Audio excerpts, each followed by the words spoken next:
Well, we end the week with a great question from Aaron Fletcher, a dad in Manassas, Virginia. Hello, Pastor John. My wife and I recently started going through a catechism with our 4-year-old son.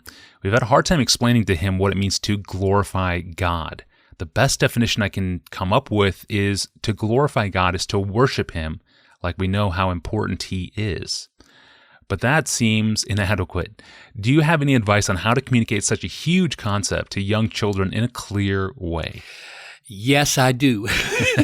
And I had a really good time with this question because I think you don't know what you mean unless you can help a 4-year-old. Yes, right. And so first thing to say is children, oh, how different they are. Every parent needs to figure out what works best to get across important truths to their children. So let me simply give the basic principle and then try to provide maybe 3 illustrations that I think will work with a 4-year-old. So it's been a long time, but I think so. I had 4 boys and a girl. The basic principle is that glorify does not mean make glorious, but see as glorious, savor as glorious, celebrate as glorious. And of course, I don't mean you have to use those words. I'm not giving you yet what you give your 4-year-old. I'm just telling you what the principle is. I use see, savor, and celebrate just because I like the way they sound. You can substitute for see. You have to recognize His glory. You can substitute for savor. You have to enjoy or admire or value His glory. And you can substitute for celebrate. You have to praise or cheer or make known His glory. And the point is that the word glorify is not like the word beautify. Now, I'm still teaching the parents. Not like the word beautify. When we beautify a room, we make it more beautiful. When you glorify God, you do not make Him more glorious. So glorify has to be distinguished from any idea of making God glorious. You got to help your 4-year-old not think in terms of making God glorious. Now, when we glorify God, we see Him as glorious. We love what we see. We help others see Him and love Him that way. And it may be spoken. It may be lived out. It may be with acclamations or it may be with demonstrations. And I get that from all over the New Testament, but you can just use 1 Peter 1:3 where it says, blessed be God. So he's using words to acclaim the great mercy of God. And then when he gets to chapter 2, verse 12, he tells them to conduct themselves in a certain way so that people will see God as glorious. So it may be words, it may be behavior. Now, how do we help a 4-year-old get a handle on this process? Try this.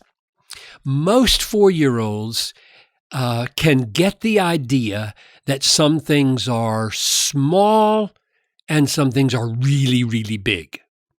They can get the idea that some things are really, really, really valuable and other things aren't worth so very much. And they can get the idea that some things are really, really beautiful or really pretty or really nice to look at, and other things are really ugly and make you want to run away. I think we can assume that a 4-year-old can grasp the categories of size, value, and beauty. Okay, that's my assumption as I move forward now with my illustrations. So that's what I'm going to try to help him understand the meaning of glorifying God for His size, really, really big, and His value, really, really precious, valuable, want to have Him, and His beauty, more beautiful, more great to look at than anything. So in each of these cases, we need to come up with illustrations that distinguish between making something big, making something valuable, making something beautiful on the one hand, and helping people see that something is already big, already valuable, already beautiful, even though they might not at first think so. So here are my 3 practical illustrations. So for example, you are driving down the highway, you and your 4-year-old, and you might see a tower in the distance and ask your child how big it is. Tell him to hold up his fingers, his pointing finger at the top of the tower and his thumb at the bottom of the tower, and tell you how big it is. And he'll say, "It's not very big." Then you drive another 5 miles, you stop the car, you get out, you walk over to the tower, and it is 100 times taller than your child is. And then you illustrate what you've been teaching him all the while. How do we glorify the bigness of this tower? Well, first, we have to get close enough to see how big it really is. And then we have to be amazed at how tall it is, scary tall. Wouldn't want to climb up there. And then we need to show people how tall, show people how tall it really is. And how might we do that? Well, maybe let's take a picture of me standing beside it, and then we'll show the picture, etc. That's illustration number 1. Number 2, compare your child's daddy. You may be the daddy or the mommy. Compare your child's daddy, who is 5 feet 9 inches tall, with another child's daddy who is 6 feet 6 inches tall. And then you say to your child, "Do you want to trade your daddy, who's only 5 feet 9 inches tall, for a bigger daddy? Roger over there, your friend's daddy?" And your child is going to say, "No, I want my daddy. I don't want his daddy." And then you explain to the child that the reason you want your daddy is because he's so really, really, really valuable to you. And you introduce that word to him maybe, prefer him. You want him more than you want the other daddy. And that's the way it is with the value of God.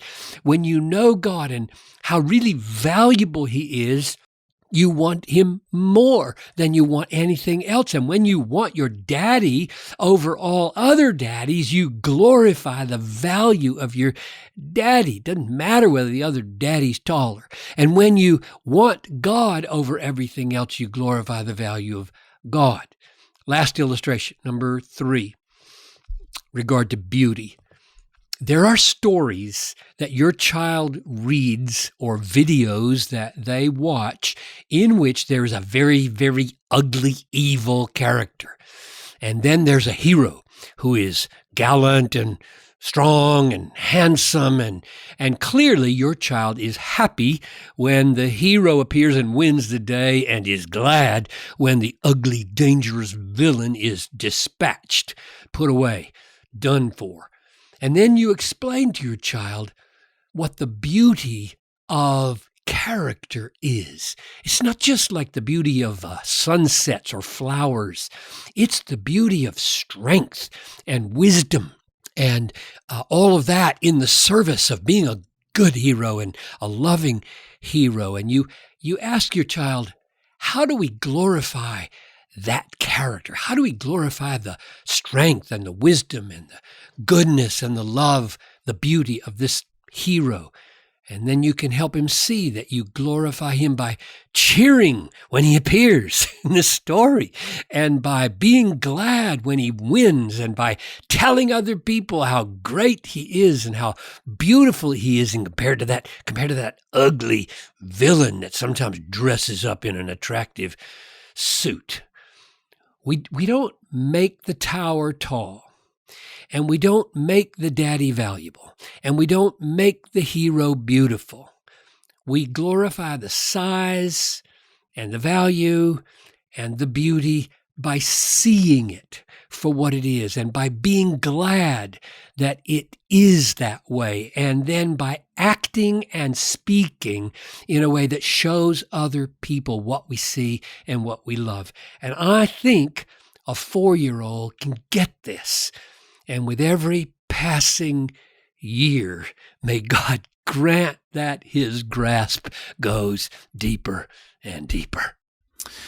I love this episode. The question, the heart behind it, the answer, and the trio of illustrations. Very helpful, Pastor John. Thank you. And that'll do it for us for the week. For more details about this podcast, to catch up on past episodes, or to subscribe to the audio feed, even to send us a question of your own, go to our online home at desiringgod.org/Ask Pastor John. Monday we return and hear from a pastor in the Philippines who wants to know if he's overdoing it when it comes to his emphasis on Christian hedonism. Can we overdo it, and what would that look like? Thanks for listening to the Ask Pastor John podcast with longtime author, theologian, and pastor John Piper. I'm your host, Tony Rangi. I will see you on Monday. Have a great weekend.